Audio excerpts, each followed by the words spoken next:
Everybody, welcome back to the shop. So, if you have one of these, come here, Atlas. Come on. And you have a fence this tall, you have a problem. So in this video, I'm going to build this fence a little bit taller so that my buddy here don't jump over the fence. As always, I hope you get something out of the video. I hope you enjoy the video. Give me a like and a share and a comment. Please subscribe, and let's get started. We're back inside where it's a lot more cool, a lot more cooler, a lot cooler, a little less bright, and we're going to start hammering out this fence extension. Now, the plan is pretty simple. I'm basically going to build a floor truss system with X's in it to create braces. I think if we went up another, maybe a foot 16 inches, that ought to be enough to keep old Atlas in the fence. If not, we'll raise it up again. Stick with me, let's see what we can come up with.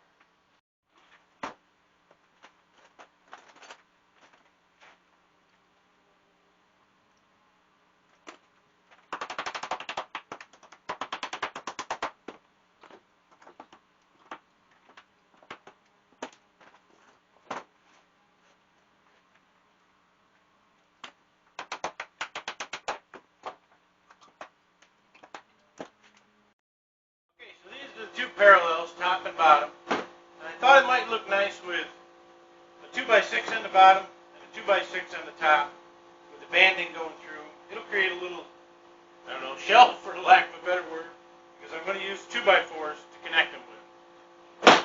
Putting them on their edge like this is the easiest way. Then I can just put the piece in, lay it on my bench, nail it in, nail in the dividers, and then start weaving in the braces.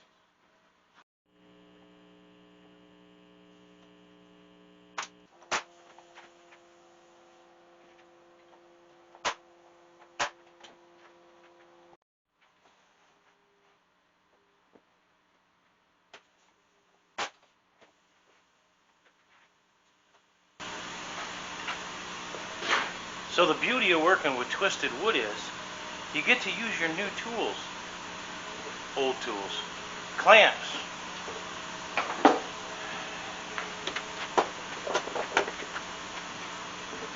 bigger clamps.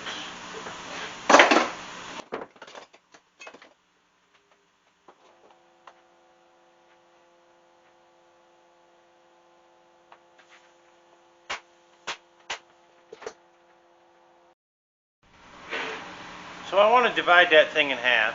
It's 117 and a half inches. I don't have a calculator. I got this. How do I figure out what half of 117 and a half is? Take your tape measure, slide it down to the number 117 and a half. Once you do that, hold it there, read the other end. 58 3/4. No calculator needed.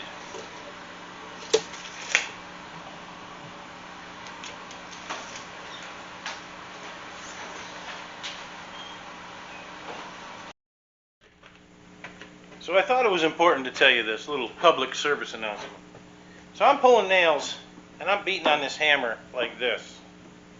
Always wear your eye protection when you're doing this.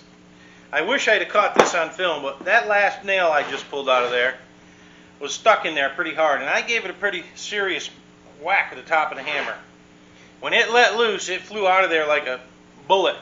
And I don't know if the camera can pick this up, but my ceiling is made of foam. And if we look up here, and you look right there, that nail stuck dead in my ceiling. If that gets you in the eye, you're going to have a bad day.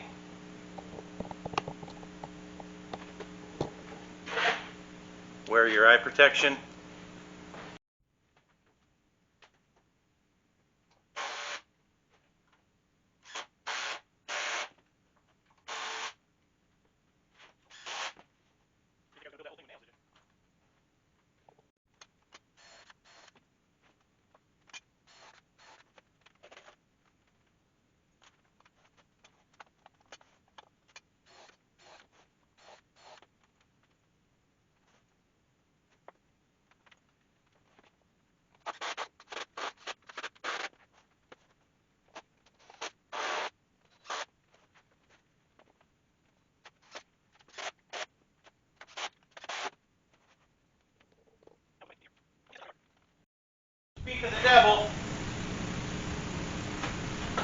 of all of this.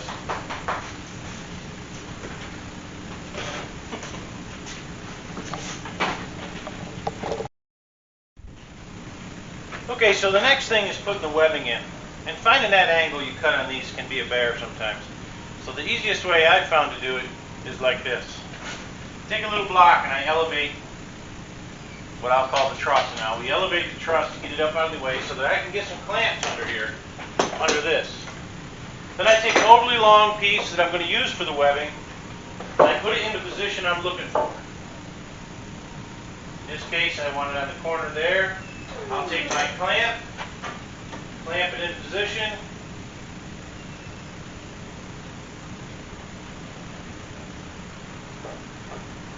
like so. Go around to the other side, squeeze yourself through with all your stuff, maybe generate a blooper if you're lucky. Move this into the correct position, add your clamp on this side.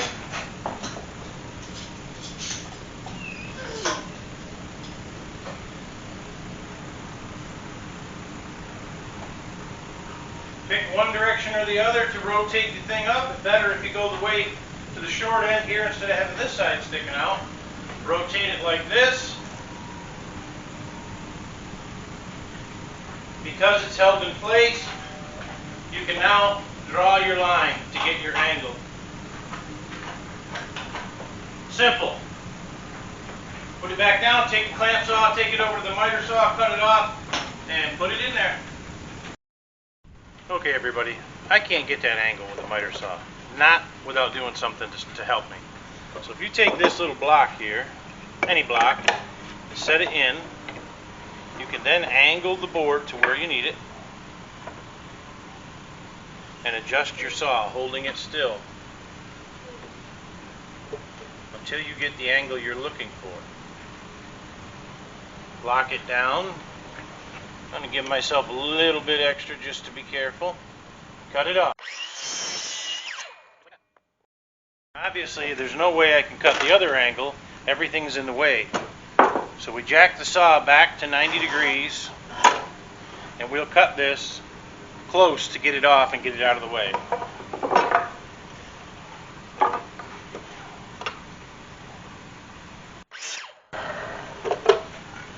Now it's the same as it was before.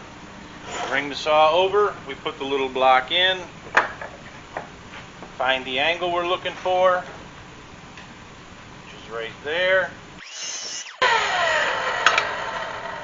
Just like that. Pretty good.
So sorry for the bad camera angle here folks, but what I'm doing is clipping the little wire keepers on that roll. Then I'm going to stretch it out a little bit, and I'm going to take some plastic zip ties and I'll use those to hold the wire on this end while I roll it out to get my length. You always want to use a little extra on the wire pull a little extra out one end, roll a little extra off the other end, and then make your cuts and bring it into the correct size.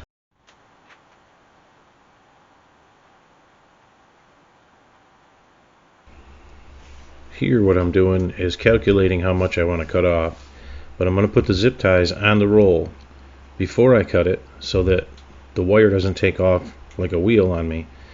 It's already held in place with the zip ties.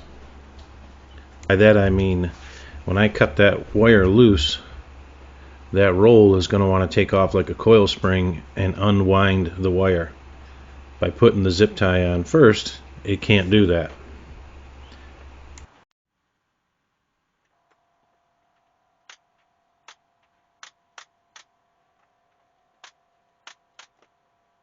I find it easier to cut just a little bit back, put some staples in, cut a little more, and continue that way. I find it's best to control the wire. It seems it holds it in place better. It doesn't get out of alignment. You just trim a little bit and staple.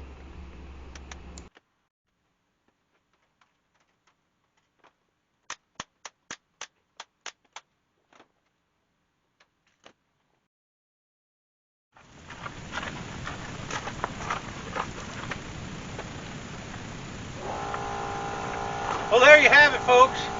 An Atlas stopper. So I hope you got something out of the video. I hope you enjoyed the video. Give me a like, a share, and a comment. And as always, I'll catch you on the next one.